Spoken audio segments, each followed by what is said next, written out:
joined by such a great roster of investors to talk about basically all things fundraising for marketplaces. My partner Jeroen was already alluding a little bit to the current environment in his keynote earlier today, and I hope we can deep dive a little bit on some of these topics and get a bit more granular with the people on stage here. And I'm Matthias, General Partner at Speed Invest, running our marketplaces and consumer team. And without any further ado, I would actually hand over to my fellow panelists here and let them briefly introduce themselves. And maybe, Courtney, you want to quickly say a few words about yourself? Yeah. It's working. I don't think this is... Hello? Okay, this is working. Hi, everybody. My name is Courtney. I am at Battery Ventures. We are a 40-year-old stage-agnostic venture capital and private equity firm. So we invest anywhere from seed to pre-IPO, million-dollar check size, all the way up to $100 million.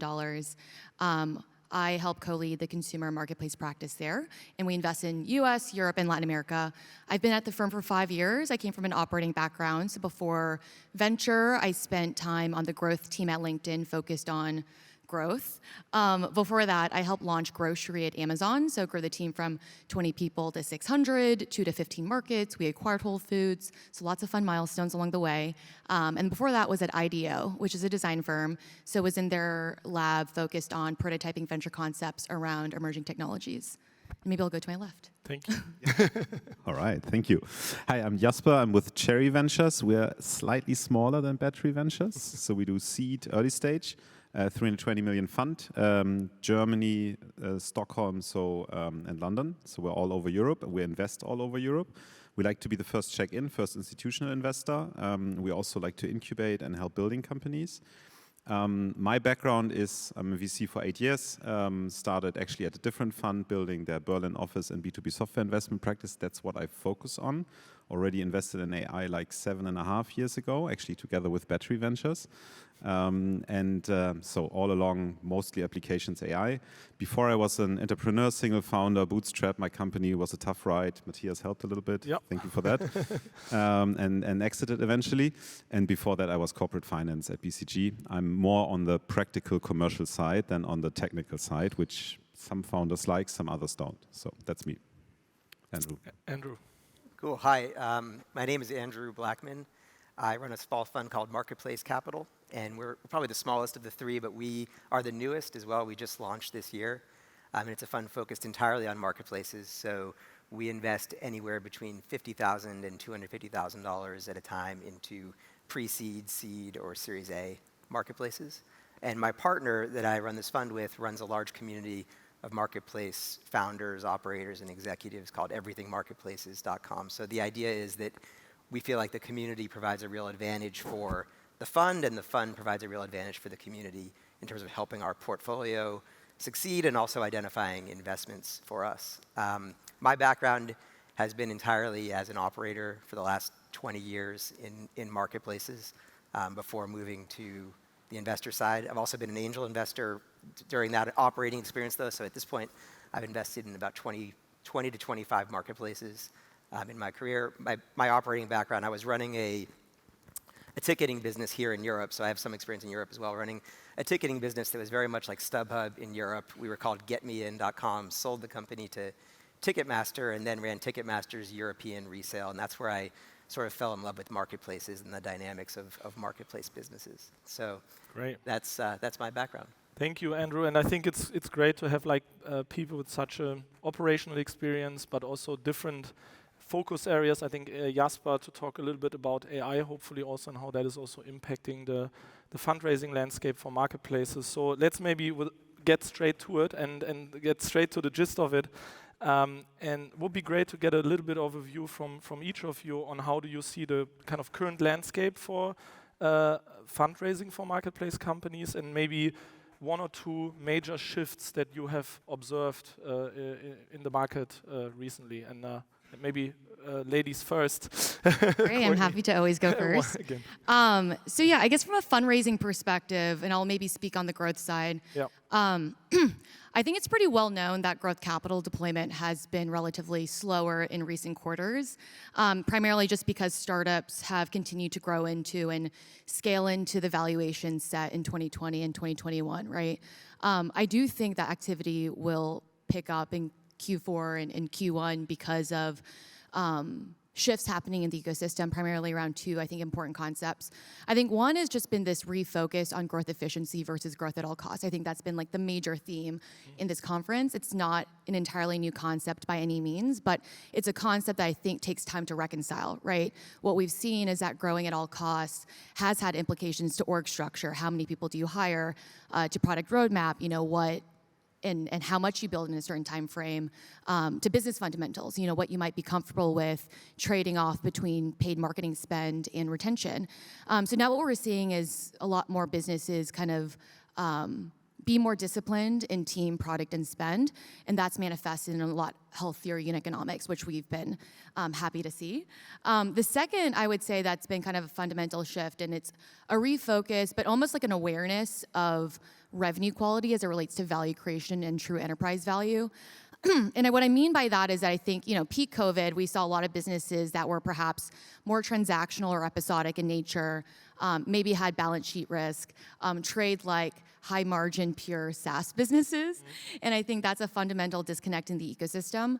And so what I mean by that, the concept of it being a dollar that is contractual, that's recurring, that is growing profitably or predictably, should be valued at a premium multiple than a dollar that is not any of those things, right? And so I do think that there is kind of a reset happening in the ecosystem accordingly, and I think a good example of that is just earlier this week of Instacart IPO. They're valued at $10, $11 billion, much lower than the $39 billion valuation they held 2 years ago. So I think those are a couple of kind of notable shifts. I would say, as an investor, I do think this is an incredibly exciting time. I think the reset is giving rise to more resilient, more efficient, more realistic startups and founders with great business fundamentals. So I'm excited for Q4 and Q1. Okay, good. Good to hear that. How do you think that is trickling down to maybe a bit more early stage, Andrew?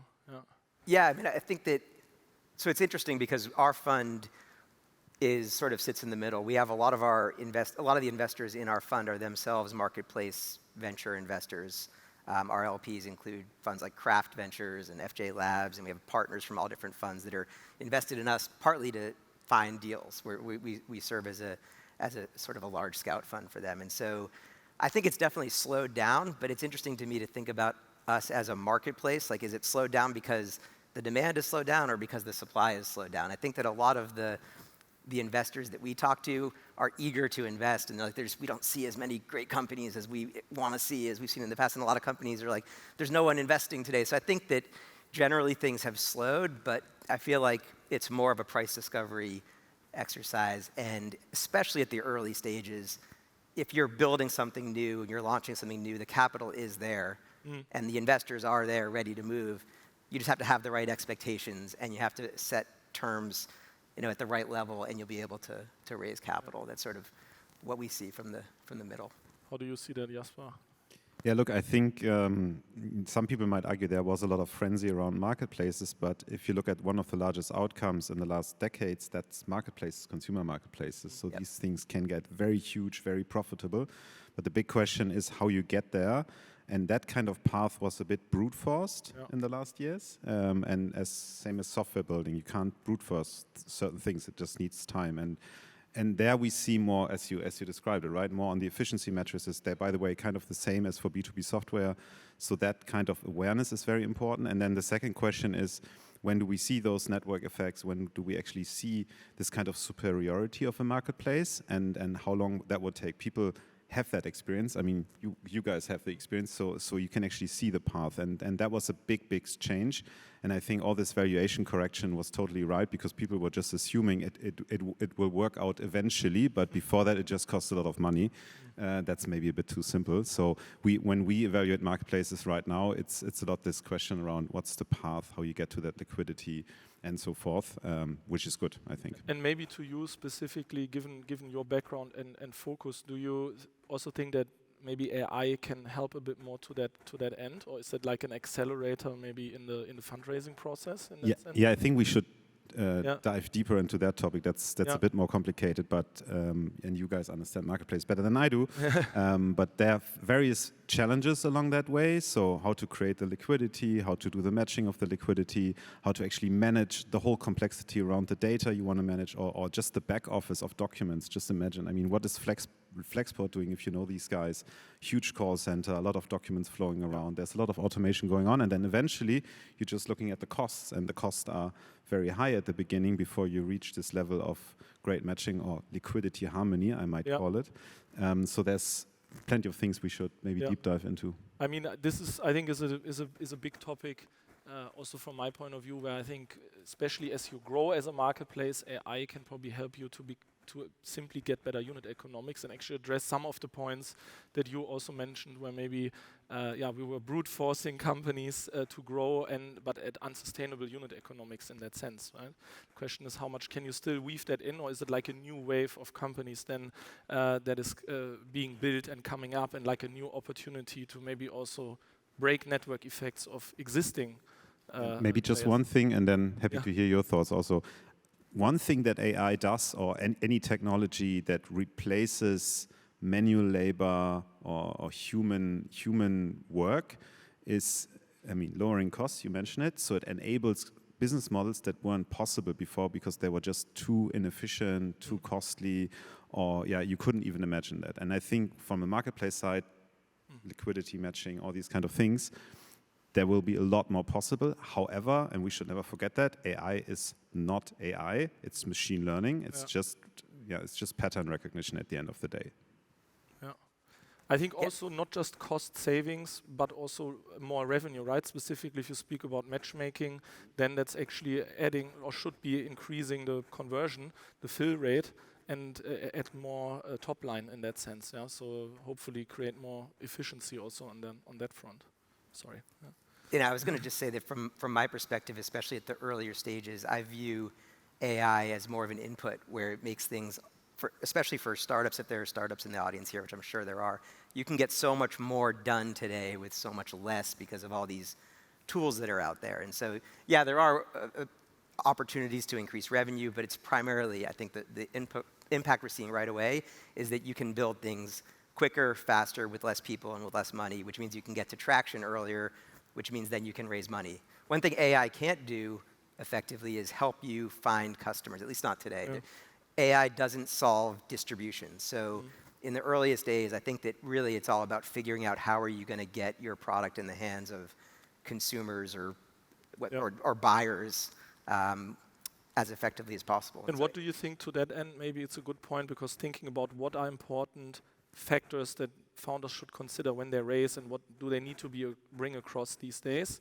If you talk about distribution specifically, is there something that founders should be bringing across, or highlight basically? Yeah. As in, more what I'm thinking about is, I think we spoke a little bit in the preparation of this, is more around distribution and getting customers not just through paid channels, but also have some sort of organic acquisition channel basically, or like a hook that is different from what is on the market out there, and it's just not enough to and probably also learning from the last 2-3 years where everyone was just pouring money into online marketing, into performance marketing, and basically kind of rediscovering more organic channels. Yeah.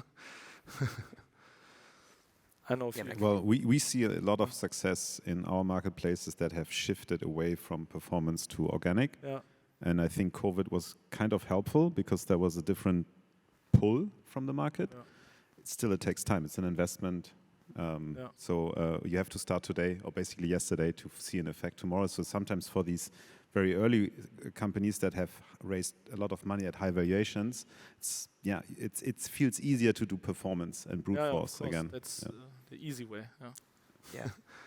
Yeah, I think from a growth perspective, I think what's really important to understand, I guess, is a few things. I mean, as a growth investor, I think a lot about growth and efficiency because I think the expectation at that point in time is that you do have established or really strong leading indicators of product market fit, and so it's all about kind of scaling and growing efficiently. I think to your point around maybe decreasing reliance on around. What would you be looking at then for this, basically? Just to say grow efficiently? Tactically, yeah, I think on one.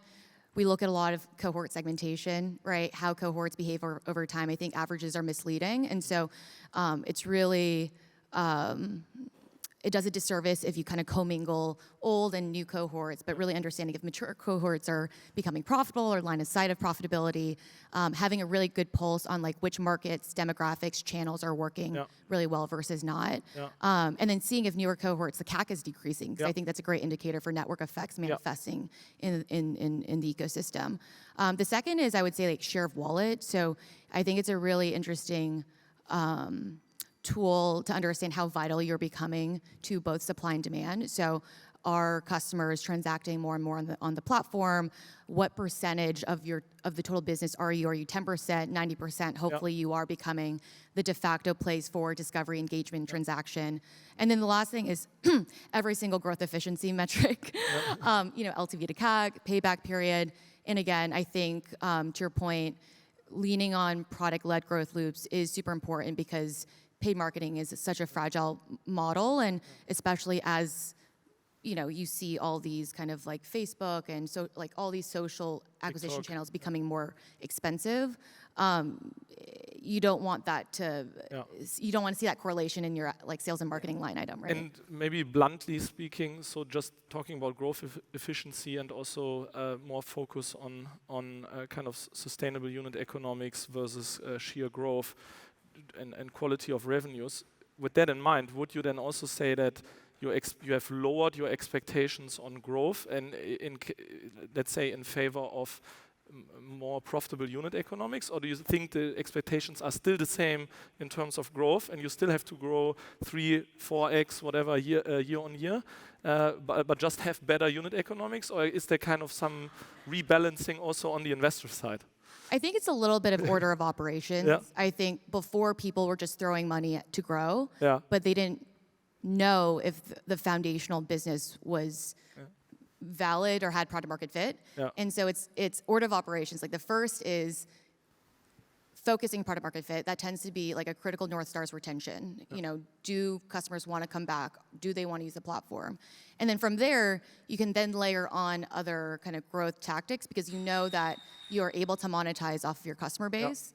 And then you can have a trade-off. I'm willing to pay up because I know that the LTV is this, right? But without those data points, it's a little hard to create a fundamentally strong business. But would you invest? I'm just trying to make more definitive statements, so I know you don't want to, but would you be... I have to speak in vague terms, yes.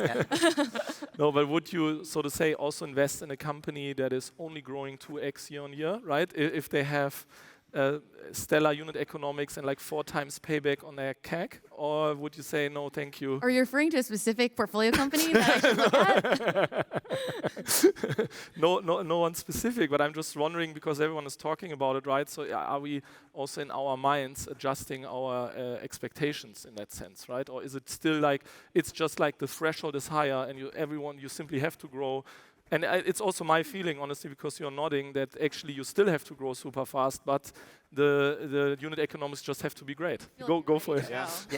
So I think the truth is, at least for us, 320 million fund, software company, we want to exit the company at 3 billion, which means 300 million current multiples, 300 million revenues. And after that, there should be a perspective that the company is still growing, right?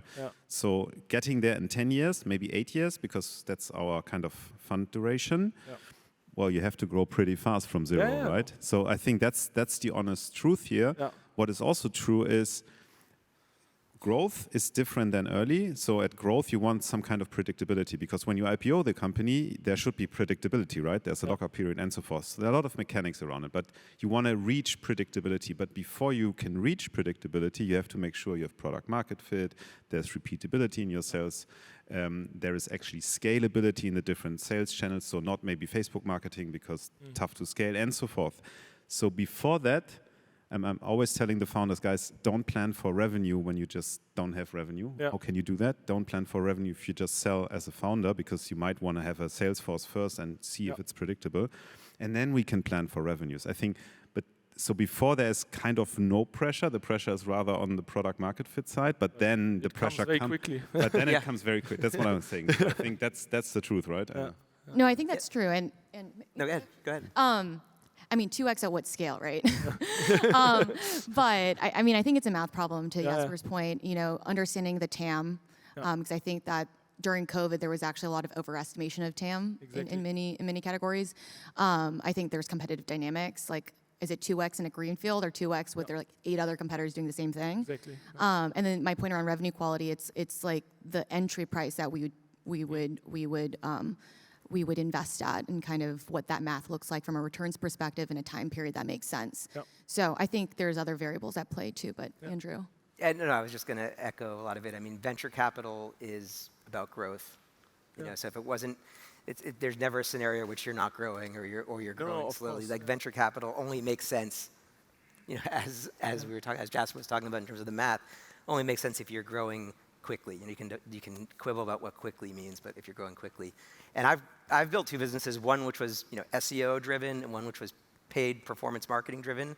And I think if you're starting a company today, just to be pragmatic about it, it's very hard to rely on either of those channels for any significant amount of your growth, because, you know, if you think about SEO and all of the saturation and then all of the you know, the impact of AI on SEO with generative content, like, I just think it's going to be impossible to compete effectively in that segment. Performance marketing, we've already talked about. We've seen with all of the privacy changes how things have gotten more and more expensive, and that's only going to continue. So what we look for, even at the earliest stages, is a sign that there's an alternative distribution channel, either because something is, you know, organic and viral, or you've figured out some unique path to market. So I'll give you one example of a company that I invested in that I think is a phenomenal business, which took a different distribution approach, which is a company called Fora Travel. They're still very early, so you may not have heard of them, but they are a travel business. But the difference between, you know, an OTA like a Booking.com or an Expedia and Fora is that Fora doesn't acquire customers directly. They acquire advisors. And the advisors can be sort of anyone. Anyone can become a travel advisor and learn how to sell travel. And then those advisors go out and bring on customers. And so, yes, they spend on marketing, but they're spending on marketing to acquire these advisors. They're creating careers for these advisors, and the advisors are doing the direct-to-consumer business. And so that business, because it has a unique distribution angle, it's been able to grow really quickly over the last couple of years and raise a couple of rounds of growth funding, and they're in great shape. But those are rare examples right now, and I'm really looking for, and I think a lot of the other investors are looking for, unique distribution angles. Yeah, I think that's what I was alluding to earlier. I think we are looking at the clock, I think we're running out of time, but I still wanted, because I asked on LinkedIn some people for questions, and there was one question that I actually really liked, and I think the person is also here today from the audience, so to say, and which also ties in a little bit to what we were discussing on growth and growth expectations. And it's maybe a bit of a provocative question, but those are usually the most interesting ones. So, It's a build-up right there. Yeah, sorry. It up. Now the expectation is very high on this. You know, brace yourself, no, buckle up. And the question is basically, compared to other models, marketplaces often take longer to reach product market fit, and unit economics only make sense at scale, basically, right? When network effects kick in. So you have to kind of invest first in order to build up liquidity. You spoke about liquidity harmony, and then suddenly it can be very, very profitable. So if you then tie that back to what is happening right now, and you think about tighter budgets, more pressure on profitability, unit economics, do you think that makes marketplace models less sexy? Yeah, and do we see less funding there? Or is there like new models evolving that look differently, yeah, in that sense? Tough question. But I think what we saw, one thing that I can say from the keynote is that definitely the funding in terms of marketplace models being funded and looking at the marketplace index, it has seen a slower rebound than, for example, looking at tech overall at the NASDAQ, right? So is that a reflection of the environment, or any thoughts on this? Yeah.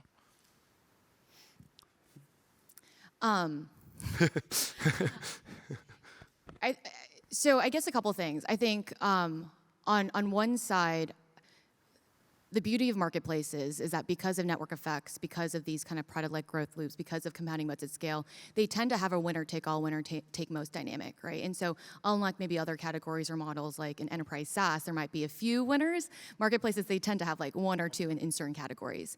And so I think in order to yield those kind of outsized returns, it does take a lot of time, effort, and capital to kind of build out. And I think actually Instacart is a really great example, right? Like 10 years, $3 billion raised to build out the first model, which was to aggregate supply and demand. And the core transaction has a relatively kind of thin margin, but then once you reach a certain network density, then you earn the right to be able to then layer on higher margin recurring software products like advertising, like these enterprise products that they have, like the subscription membership platform that they have. Which creates a really, really deep moat. And so I don't. But you need a lot of persistence. Yeah, and I think kind of hold your breath for a long time as an investor and also as a founder, right? That's fair, and I think it goes back to why the interim kind of milestones or fundamentals are so important. Like, we're not expecting the entire business to be profitable, but mature cohorts or mature markets have line of sight to some sort of efficiency, and you are seeing network effects over time. That gives you the confidence that you're able to replicate that playbook with other kind of markets. Battery's very excited to invest in marketplaces. Very good. So you will see capital here. Nice. Yeah, and you had great returns with marketplaces, so yeah. I can't speak about returns, but thank you. They're very good. I think just one thing to add. We ask ourselves, why is the transaction better on a marketplace than in the current form? And if there's a yes, then I agree there might be a longer path, especially B2B marketplaces, to reach that kind of level, but it's definitely worth trying it out, because if the customer experience, but it has to be a bit more low touch than obviously before. So to the AI question, maybe that opens something up, but also just simple software, just workflows might open that up. But that's, I think, is the core question. And then, it's different than in software or enterprise software, but that has a different issue, because those things usually are built for very small segments, and then they tend to cap out because it's a point solution or something. I think with marketplaces, they are always built for the big TAMs, and that's great. Yeah, and I think it's not rocket science really, but it boils down to whether you can show and justify the investment. So I think that if you need a lot of capital because it's going to be spent on, again, performance marketing to drive enough liquidity, that's maybe a harder pitch. But if you need the capital because you've seen that you invest in this part of the product, it gets better, and then that generates more demand, I think that's what venture capital exists for. It exists to fund the short term to get to the long term. So I don't think that there is like a requirement that companies have to be like profitable from day one anymore. If there were, there'd be no need for any of us. But I do think that the expectation of what you're going to spend that money on is very, very different now than it was 2-3 years ago. Great. I think that's unless there's something else that one of you wants to highlight, is a great note to end on. And then maybe do we still have time for some questions? Yeah. Okay. Great. And I see there are already some. Maybe, please. From you? Steal a microphone. Yeah. There's one here too. Thanks. Thank you for that. There is sort of like a lot of talk around marketplaces taking a longer time to kind of get to profitability and growth, but also venture capital brings a lot of pressure. So how long should founders wait before taking on the additional pressure and capital? Yeah, maybe from an early stage perspective. Yeah, definitely. Yes, there is pressure, but we also have a discussion around expectations first. So basically, I mean, you pitch the model to us, then you promise something, and we say, oh, that makes sense, let's do it together. And the pressure comes from, you can't, keep up the promise, or it's just tough to do it. That's obviously pressure because we're expecting certain returns and certain growth and so forth. But the communication around it is very important for us. So we like to speak very early with founders. We even help them building their companies and finding the right model. So just invested in a team and they had a different start, and then we decided, hey, let's do this together because that makes more sense. But I think at the end of the day, we are realistic. We're taking risk. This is risk capital, and we might fail. Yeah, but yes, there's a little bit of pressure. Yeah. Yeah, maybe, I mean, one thing I can add to that is it's super important to manage expectations. I think Jasper was already speaking to that, but I want to give you one example, and I think they are also here today, maybe not in the room right now, but definitely at the conference, a company that we backed about 1.5, 2 years ago, pre-launch, called Labs. You can check them out on the App Store. They should be #1 in photo and video right now. They're probably top 5 overall in the US at this very moment. And this looks like an overnight success now in the last 5 days when it took off. And it took 1.5 years for them to figure it out and really build the virality and nail it, right? And I think you need to be, as an investor, of course, you need to take that long-term view. But as a founder, you also need to kind of communicate that and manage expectations accordingly, right? And then I think we can totally sign up for that and do that, yeah? If we believe in the path in general and the way forward. At least as an early stage investor, it's totally possible. But what always looks like an overnight success then takes like a year or two before that, or even longer. Yeah. So this is a question. So as investors, you're describing these companies as the final asset. You know, they have this LTV to CAC, they have this, you know, retention, all of these factors which describe like high quality assets that eventually go public. But if you had to reverse engineer those and think about the design criteria that founders need to think about to create those high quality assets, what are the lessons that you would share about like what you should do and shouldn't do? Because this is an audience of entrepreneurs. Yeah. And it's not just about talking about final assets, but how to design for those end conditions. I have one quick thought on this, if I can chime in, sorry. I know I'm not the panel, but just hijacking. And then happy for the rest to go, gives you some time to think. I think one thing that I like in general in a founder is more always building the company that you want to be and not the company that you are today. So more really thinking like 6 or 12 months ahead, and also making bold bets on hiring people or how you scale basically the business. Maybe even if let's say the funding necessarily is not in sight yet, but I think that's how you create outlier business, and also having more this mentality of building something truly impactful. Yeah. No, it's maybe a bit fluffy, but I think having seen it a few times in some founders that really always had this, how do I want this to look like in 12 months from now? And I'm already building it now. I kind of have an idea of what I'm looking for when I say this. Yeah. Yeah, I guess just building off of that, I guess 2 points. One is I totally agree with that. At Amazon, we used to do these like press releases in internal meetings where we would write what would the world look like in 5 years, and then have a discussion around how to get there, right? And so what is that end state? And kind of even dreaming about that is actually a really interesting mental exercise. The second thing, I won't belabor that point, Matthias talked about it. The second thing is having just a really good orientation. If it's a consumer business, around your consumer. It's very simple, but I'll take an extreme example. You know, we actually just published a Seed of Gen Z report, and I think my friend Mira in the back is going to do a panel on Gen Z at 1 p.m. But the idea is that Gen Zs, and I'll speak very generally, have a different way of interacting with the digital world, right? Whether it's search, whether it's how they purchase, whether it's literally how they work. And those distinctions are really important in how you build product, right? And I'm assuming maybe you're not building for Gen Z, but it's an example around what do your consumers care about, and then how do they navigate the world, and then how do you build for that, right? And that touches on distribution and search, that touches on just little fundamental like products, but it's very, very important to really be close to who you're building for and having that really close iteration loop.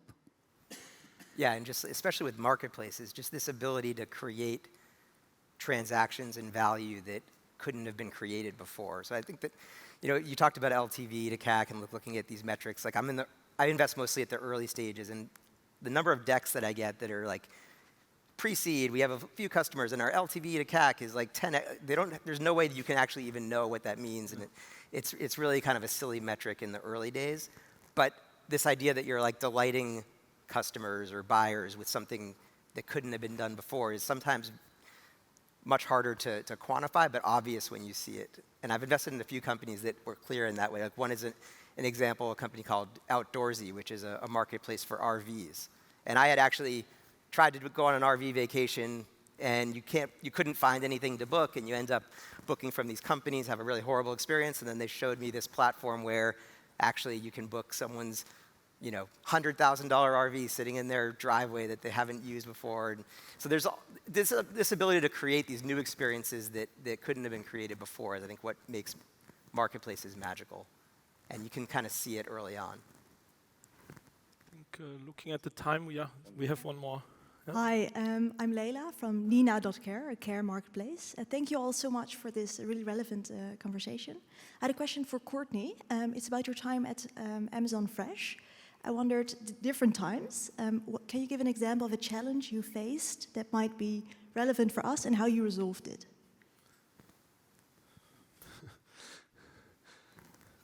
Just once. Online grocery in like 2015 was interesting. It was first off really hard to build out a perishable supply chain, right? Because it's very different shipping TVs versus shipping bananas. Also, another thing was it was a lot about building consumer trust. Like, it was very odd to buy meat and vegetables online at the time, and so it was a lot about. And I guess it's to my point earlier around what the consumer wants. It's how do you create that message or narrative to build trust with your end consumer? I think that's actually a really big component of marketplaces more broadly, is that there's opacity in many different industries, and one core value proposition of a marketplace is trust, right? Can you buy XYZ here? Mm-hmm. So that was actually a really big lesson learned, is we're not simply building out the infrastructure for perishable supply chain, we're building consumer trust, and if you're able to access that, grocery is one of the biggest consumer consumption categories there is, right? It's very recurring, it's high AOV, it brings consumers back. That is one lesson learned. What else? Anything specific you would like to? We can talk offline too. Courtney will still be here for a while, so. Sorry? I said you will still be here for a while. I will be here for a while. We'll talk afterwards. Thank you. Great. 30 seconds, or are we good with all the questions? Or I think there's one there. I don't know who was first, so. Hi, Jack Recco. As an emerging manager myself, I always want to understand, right, you guys have 3 very different funds that have been around 3 very different amount of times. How do you work together? And like, where is the place of an emerging manager come in the way you guys think about, filling out a cap table and a round, to give the companies the most support possible? Okay. Well, I mean, I can give it a stab. I think when more thinking about how we sort of say build cap tables when we invest in a company together with the founders, I think that's the most important word, that we do it together with the founders. So we typically would like to lead ourselves, but then of course we have a network of angels and other micro funds that we like to work with.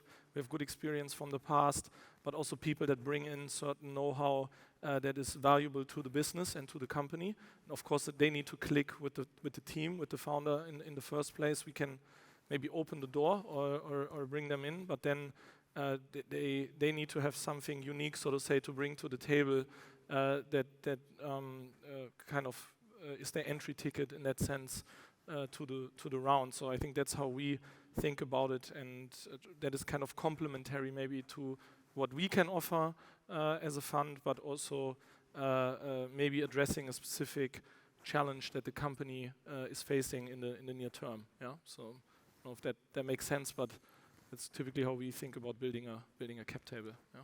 Yeah, maybe just quickly. So the way we promise the returns to our LPs, we have 2 lead rounds, which means we take the biggest chunk. We obviously also work with angels, but the way we work with other funds is we talk a lot. I mean, it's high risk.